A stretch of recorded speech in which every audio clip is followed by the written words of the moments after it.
कुछ तो लोग कहेंगे, लोगों का काम है कहना, वो तो शायरी रोज ही लगे रहते हैं करने। मैं उनका बहुत मान सम्मान करता हूँ, मगर उनको ये बात भी समझनी चाहिए। वो देखिए, प्रदेश के मुख्यमंत्री भी रहे हैं और मुख्यमंत्री के साथ वो प्रदेश के वित्त मंत्री भी रहे हैं, तो उनको इस तरीके की गैर जिम्मेवाराना बयान समय समय पर देना शोभा नहीं देता है।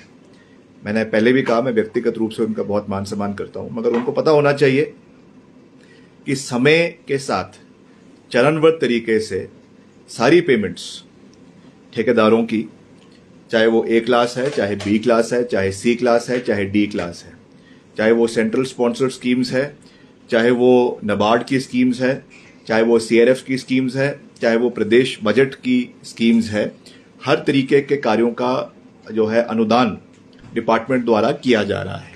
पिछले कुछ समय से क्योंकि थोड़ा सा एक वित्तीय संकट प्रदेश के ऊपर था, और ये ऐसा नहीं है कि आज ही है, ये तो लगातार चल रहा है। जब पुरानी सरकारें थी उस समय भी ये रहा है, मगर फिर भी हम सभी जो हमारे क्रेडिटर्स हैं, जिन्होंने काम किए हैं, उनके चरणबद्ध तरीके से पेमेंट करवा रहे हैं। आज ही इसकी एक विशेष बैठक, हायर डेलीगेशन मीटिंग मुख्यमंत्री जी की अध्यक्षता में आज सुबह ही हमने करी है। उसमें सेक्रेटरी फाइनेंस भी थे, सेक्रेटरी पीडब्ल्यूडी भी थे, हमारे ईएनसी भी थे, और ये निर्णय लिया गया है कि जितने हमारे छोटे कार्य हैं उनके लिए इमीडिएट जो है 80 करोड़ रुपए पीडब्ल्यूडी डिपार्टमेंट को रिलीज किए जा रहे हैं, जो अगले 2 दिन के अंदर रिलीज करवा दिए जाएंगे। और इससे हमारा भुगतान जो है वो कार्यों का जैसे पहले भी हो रहा है वो आगे भी होता रहेगा। तो मैं समझता हूं कि जयराम जी को ठेकेदारों की इतनी चिंता नहीं होनी चाहिए।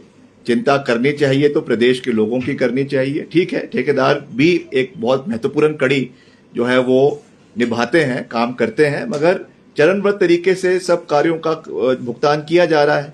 और बहुत से ठेकेदार जो है वो कोर्ट्स में भी जाते हैं, कोर्ट से भी उनको एडवर्स ऑर्डर मिलते हैं। तो मैं उन चीजों पे अभी विस्तार पूर्वक नहीं जाना चाहता हूं, मगर वी स्टैंड कमिटेड कि जो भी लायबिलिटीज डिपार्टमेंट की है उसको हम चरणबद्ध तरीके से पूरा करेंगे। मगर मैं आपको ये बताना चाहता हूं कि पीडब्ल्यूडी डिपार्टमेंट जो है वो आइसोलेशन में काम नहीं करता है, वो एज अ होल सरकार का एक विभिन्न अंग है। इसलिए जो डिस्ट्रीब्यूशन, जो एलोकेशंस डिपार्टमेंटल वाइज हर डिपार्टमेंट को करवाए जाते हैं, उस तरीके से हम सरकार के सहयोग से इसमें कार्य करेंगे। और जैसा मैंने कहा कि 80 करोड़ रुपए मुख्यमंत्री जी ने आज सुबह ही स्वीकृत किए हैं, जो हमारे छोटे ठेकेदारों की जो अदायगी है पिछले काफी समय से, खास करके जो आपदा अभी पीछे भी आई थी उसकी भी है, उसको इमीडिएटली उसका भुगतान किया जाएगा। अभी मैं डिपार्टमेंट के अधिकारियों को उसके बारे में बुलाऊंगा और उसमें दिशा निर्देश दिए जाएंगे और उसको उस पर कार्यवाही की जाएगी। सर, आपका भी विजिट रहा तांदी गांव में और मुख्यमंत्री भी गए हैं, तो किस तरह से जो है? ये देखिए, मैं धन्यवाद करना चाहता हूं मुख्यमंत्री जी का। जब मैं तांदी से वापस आया था तो एक विशेष मांग जो वहां पे लोगों ने रखी थी, करीबन 23 वहां पे मकान जलकर राख हो गए थे पूरी तरीके से। उन्होंने कहा था कि जो आपदा के दौर में जो राहत राशि सरकार ने घोषित करी थी 7 लाख रुपए टोटली डैमेज हाउसेस को, और 2.5 लाख रुपए जो है वो पार्शली डैमेज हाउसेस को वो की जाए। तो मैंने मुख्यमंत्री जी से जब मैं वापस आया, मैंने इसके बारे में उनसे निवेदन किया और उन्होंने उस बात को स्वीकारा। कल वो खुद वहां पे गए थे और उन्होंने इसको जो है वो वहां पे अनाउंस किया है कि सभी जो अफेक्टेड फैमिलीज है उनको पूर्ण सहयोग जो है प्रति परिवार 7 लाख रुपए का दिया जाएगा। तो इसके लिए मैं मुख्यमंत्री जी का धन्यवाद करता हूं। और संवेदनशीलता की ऐसे समय में आवश्यकता जरूर रहती है, मगर मेरा प्रदेश की जनता से भी ये निवेदन है, खास करके जो पहाड़ी क्षेत्र के लोग हैं, हमारे चंबा में है या कुल्लू में है या रोडू में है, शिमला में है, सिरमौर में है, जहाँ पे ये प्रचलन रहता है कि हम घरों में ही एक निचले बेड़े में, पुराने घरों में जो है वो घास को सुखाने का कार्य करते हैं। ये भी एक बड़ी चिंता का विषय है। इसमें हालांकि एक एडवाइजरी डिप्टी कमिश्नर द्वारा कंसर्न डिपार्टमेंट, कंसर्न जिलों में दी गई है, मगर मेरा ये निवेदन रहेगा कि जो ये सूखा घास है इसको आप अपने घरों में ना रखें, घरों से थोड़ा दूर रखें, क्योंकि कोई भी अगर कोई शॉर्ट सर्किट हो जाए या और किसी चीज की वजह से आग पकड़ ले तो फिर उसको कंट्रोल करना जो है वो बहुत मुश्किल हो जाता है। और तांदी गांव के लिए हमने वहां पे कहा था कि हम सड़क इमीडिएटली वहां पे पहुंचाएंगे। मैंने अभी भी डिपार्टमेंट से बात करी है, जो वहां पे उसकी अपग्रेडेशन का कार्य है, क्योंकि तांदी एक फॉरेस्ट का एक डेंस फॉरेस्ट है और वहां पे जो है हमारे बहुत से फॉरेस्ट ट्री हाउसेस उस इलाके के अंदर बहुत ज्यादा है, जिससे बहुत सा टूरिस्ट भी वहां पे आता है।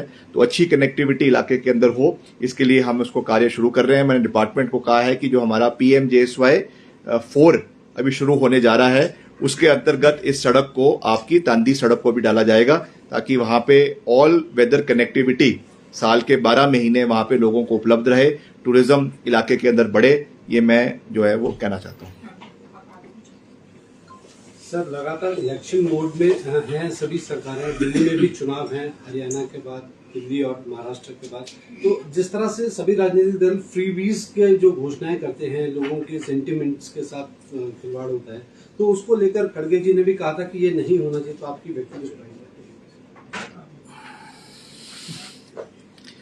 देखिए, ये ऐसी चीजें होती है जिसपे पार्टी का जो सीनियर लीडरशिप है, चाहे वो राष्ट्रीय स्तर का है चाहे वो प्रदेश स्तर का है, वो इस चीज पे जो है वो कॉल लेती है कि किस तरीके से हमें इलेक्शन मोड में उतरना है और निर्णय लेना है। मगर मैं व्यक्तिगत रूप से, ये पार्टी का मत नहीं है, मैं व्यक्तिगत रूप से मैं कहना चाहूंगा कि इसके ऊपर, जैसा आदरणीय खड़गे जी ने कहा, हमें कोई भी पार्टी हो, चाहे भाजपा है, चाहे कांग्रेस है, चाहे आम आदमी पार्टी है, इसके ऊपर एक सीरियस मंथन और चिंतन होना चाहिए कि हमें किस ओर हम देश को और प्रदेश को आगे लेकर जा रहे हैं। निश्चित तौर से चुनाव में जब जो भी पार्टी उतरती है तो वो अल्टीमेट एजेंडा चुनाव जीतने के लिए उतरती है। तो निश्चित तौर से उस समय बहुत सी ऐसी बातें कोई भी दल, चाहे भाजपा है, चाहे कांग्रेस है, चाहे आप है, वो कहते हैं जानते हुए कि वो चीज़ें को पूरा करना बहुत कठिन हो सकता है। इसलिए मैं तो यही कह सकता हूं कि खड़गे साहब ने एक वैलिड पॉइंट कहा है, उसको राष्ट्रीय स्तर पर उठाना चाहिए और जो भी हमारे सीनियर लीडरशिप पार्टी, हमारी पार्टी की भी और पार्टियों को भी इसके ऊपर मंथन और चिंतन करना चाहिए कि बेसिक इंफ्रास्ट्रक्चर को इम्प्रूव करना, सर्विसेज अच्छी लोगों को मिले, चाहे वो स्वास्थ्य की है, चाहे वो शिक्षा की है, चाहे वो इंफ्रास्ट्रक्चर रिलेटेड है, वो हमारी सरकार का मोटिव होना चाहिए। बाकी ये तो पॉलिटिक्स है, राजनीति है, तो इस पे मैं ज़्यादा कुछ नहीं कह सकता हूँ। मगर एक इस पे राइजिंग अबव पार्टी लाइंस जो है, इस पे सब लोगों को, सब पार्टीज को, चाहे भाजपा है चाहे कांग्रेस है, उनको इसके ऊपर निश्चित तौर से चिंतन और मंथन जो है वो करना चाहिए।